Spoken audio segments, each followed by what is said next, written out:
ഞാൻ നമ്മൾ കഴിഞ്ഞ ദിവസങ്ങളിലൊക്കെ സംസാരിക്കുന്നുണ്ടായിരുന്നു. നമ്മൾ ആദ്യം പറഞ്ഞിരുന്ന ഈ പറഞ്ഞ പോലെ റോഡിൽ തന്നെ ട്രക്കും അശ്വിനും കാണുമെന്നുള്ളതായിരുന്നു നമ്മൾ ആദ്യം വിചാരിച്ചിരുന്നത്.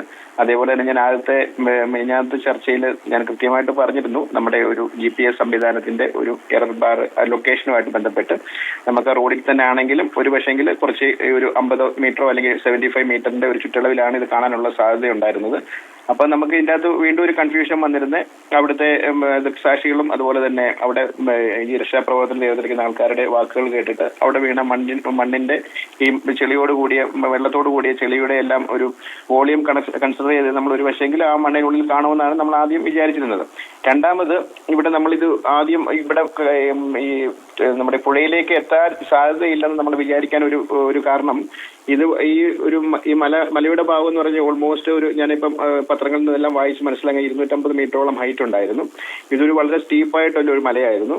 അതുപോലെ തന്നെ ഈ പറഞ്ഞ അത് മുകളിൽ നിന്ന് വീഴുമ്പം കൂടുതലും നേരെ വെർട്ടിക്കലായിട്ട് താഴോട്ട് വരാനുള്ള ഒരു സാധ്യത കണക്കിലെടുത്തുകൊണ്ടാണ് ഈ ട്രക്ക് അവിടുന്ന് ഇത്രയും ഭാരം കയറ്റിയ ഒരു ട്രക്ക് അവിടുന്ന് പോകാൻ സാധ്യതയില്ലെന്നൊരു അനുമാനത്തിൽ നമ്മൾ ആദ്യം അതിലേക്ക് എത്തിയത്.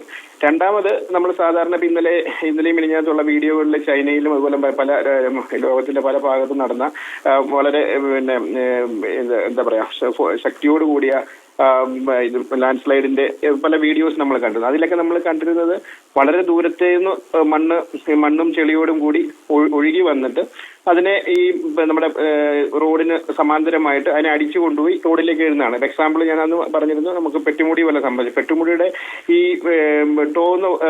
ക്രൗൺ എന്ന് പറയും തുടക്കത്തിന്റെ ഈ നമ്മുടെ സാധാരണ ലാൻഡ് സ്ലൈഡ് നടക്കുമ്പോൾ ഏറ്റവും മുകളിൽ സ്റ്റാർട്ടിംഗ് പോയിന്റിനെ ക്രൗൺ എന്ന് പറയാറുണ്ട്, താഴെ എത്തുന്നത് ടോ എന്ന് പറയാറുണ്ട്.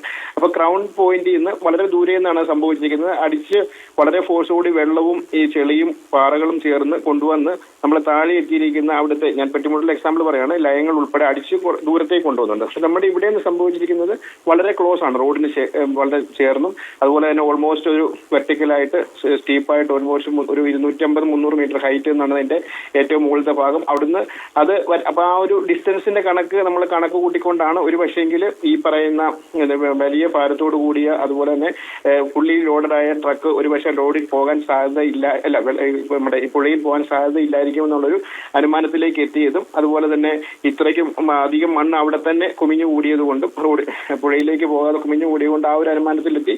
അതുപോലെ തന്നെ ഞാൻ അന്ന് സംസാരിച്ചിരുന്നു GPS-ന്റെ ലൊക്കേഷൻ എന്ന് പറയുന്നത് നമുക്ക് 50 മീറ്റർ 75 വരെ പോകാം. പക്ഷേ പറഞ്ഞോളൂ. അപ്പം എൻ്റെ ഒരു ചോദ്യം ഇതായിരുന്നു, ഇപ്പോൾ 250 മീറ്ററോളം ഉയരത്തിലുള്ള ഒരു മല ഇടിഞ്ഞു വരുമ്പോൾ സ്വാഭാവികമായും 40 ടണ്ണുള്ള ലോറിയൊക്കെ വളരെ ചെറിയ ഭാരമാണല്ലോ. അതൊരു 70 മീറ്റർ ദൂരത്തിൽ പോകാനും ഒരു 16 അടി അല്ലെങ്കിൽ 20 അടി താഴ്ചയിലേക്ക് പതിക്കാനുമുള്ള സാധ്യത കൂടുതലാണ്. ആ അർത്ഥത്തിൽ നേരത്തെ അനലിറ്റിക്സ് മോഡൽ ഡെവലപ്പ് ചെയ്തേക്കുന്നത് ഏകദേശം കൃത്യമായി വരുന്നു അല്ലേ? അതിപ്പം അത് ഇപ്പോഴത്തെ നമ്മുടെ കണക്കും അവിടുത്തെ നമുക്കൊരു കുറെ കൂടെ നമുക്കിപ്പം അതിലൊരു കാൽക്കുലേഷനും അതുപോലെ തന്നെ നമുക്കൊരു ഐഡിയയും കൂടുതൽ കിട്ടിയിട്ടുണ്ട്. ഇതിപ്പോ ഈ ഒരു റോഡിൽ നിന്ന് പുഴയിൽ ഒരു 200 മീറ്റർ ഉള്ളിലേക്കാണെന്ന് പറയുന്നു. അതുപോലെ തന്നെ ഞാനൊരു സംശയം ചോദിക്കട്ടെ, അതായത് ഇത് ഒഴുകിക്കൊണ്ടിരിക്കുന്ന പുഴയാണ് ഗംഗാവലി. ആ സ്ഥലത്തിന്റെ ഒരു പ്രത്യേകത ഏകദേശം ഒരു 10 മീറ്ററോളം ഭാഗത്ത് കൃഷിയൊക്കെ ചെയ്തിരുന്ന ഒരു പ്രദേശമായിരുന്നു. അവിടെ വെള്ളം കയറാത്തൊരു പ്രദേശമായിരുന്നു. ഇതിന്റെ അടിയിലുണ്ട് ആ പ്രദേശം. അപ്പോൾ ആ പ്രദേശത്തേക്കാണ് ഇപ്പോൾ മണ്ണ് വന്ന് വീണിരിക്കുന്നത്. അപ്പോൾ ആ പ്രദേശവും കഴിഞ്ഞ് പുഴയ്ക്കുള്ളിലേക്ക് പോയത്. പുഴയുടെ ആഴം 26 ഫീറ്റായിട്ടാണ് ഞാൻ കണക്കാക്കുന്നത്. 26 അടിയോളം പുഴയ്ക്ക് താഴ്ചയുണ്ട്. അപ്പോൾ ഈ ലോറി അവിടേക്ക് വീഴുന്നു, ലോറിയുടെ പുറത്ത് മണ്ണ് വന്ന് വീഴുന്നു, പാറക്കഷ്ണങ്ങളോ മറ്റെന്തെങ്കിലുമൊക്കെ വന്ന് വീഴുന്നു. പക്ഷേ ലോറി നല്ല ഒഴുക്കുണ്ടായിട്ടും ഇപ്പോൾ ടാങ്കർ ലോറിയൊക്കെ ഒലിച്ചുപോയി. ഈ ലോറി ഒലിച്ചു പോവാത്തതിൻ്റെ കാരണം എന്തായിരിക്കും? നമ്പർ 1. നമ്പർ 2, അവിടെ ഈ ചെളിയിൽ പുതഞ്ഞു കിടക്കാനുള്ള സാധ്യത എത്രത്തോളമുണ്ട് ഒഴുകുന്ന പുഴയിൽ? TV-യിൽ ഇപ്പം കാണുന്ന ഇമേജിൽ നോക്കിക്കഴിഞ്ഞാൽ അല്ലെങ്കിൽ നമുക്ക് മനസ്സിലാകും. കേൾക്കാമോ? കേൾക്കാം. അപ്പൊ നോക്കിക്കഴിഞ്ഞാൽ ഓൾമോസ്റ്റ് വളരെ ലംബമായിട്ട് വെർട്ടിക്കലായിട്ടുള്ളൊരു സ്റ്റീപ്പായിട്ടുള്ള ഏരിയയാണ്. അതേപോലെ തന്നെ ഇപ്പം ഈ പറഞ്ഞ ലോറിയുടെ നമുക്ക് മനസ്സിലാക്കാൻ സാധിക്കും. നമ്മൾ കഴിഞ്ഞ ദിവസം ഡിസ്കസ് ചെയ്ത പോലെ ഈ ലോറിയിൽ ഉണ്ടായിരുന്ന തടി കഷ്ണങ്ങളോ ഒന്നും അതിൽ പൊട്ടി അവിടുന്ന് മാറാനുള്ള സാധ്യതകളില്ല. അപ്പൊ ഈ ലോറിക്ക് ഓൾറെഡി നല്ലൊരു കനമുണ്ട്. അതിന്റെ കൂടെ തന്നെ ഈ തടികളും അല്ലെങ്കിൽ എവിടെയെങ്കിലും നമ്മൾ ഒരു പക്ഷേങ്കിൽ ഏതെങ്കിലും ഇമേജുകളിൽ തടി ഒഴുകി പോകുന്നവർ കാണാനുള്ള സാധ്യത ഉണ്ടായിരുന്നു. കഴിഞ്ഞ ഈ പറഞ്ഞ പോലെ ടാങ്കർ ലോറിയുടെ ആ ഒരു പിന്നെ ആ ബുള്ളറ്റ് ഭാഗം പോയതുപോലെ നമുക്ക് കാണാനുള്ള സാധ്യത ഉണ്ടായിരുന്നു. തടികളും എനിക്ക് തോന്നുന്നത് വലിയ തടികളാണെന്നാണ് ഞാൻ വിശ്വസിക്കുന്നത്. അപ്പൊ അത്തരം ഒന്നും പോകാൻ സ്ഥിതിക്ക് ഈ ട്രക്കിൽ മാക്സിമം ട്രക്കിനെക്കാട്ടിയും ഡബിളോ അല്ലെങ്കിൽ ട്രിപ്പിളോ വെയിറ്റ് തന്നെ ഉള്ളതുകൊണ്ട് ഈ ഒരു ഞാൻ പറഞ്ഞല്ലോ ഇത് ഈ മണ്ണിടിഞ്ഞു വന്ന് ഇത് നമ്മുടെ അതിന്റെ ഒരു റോഡിൽ നിന്നുള്ള ഡിസ്റ്റൻസ് കുറവാണ്, എന്നാൽ ഹൈറ്റ് കൂടുതലാണ്.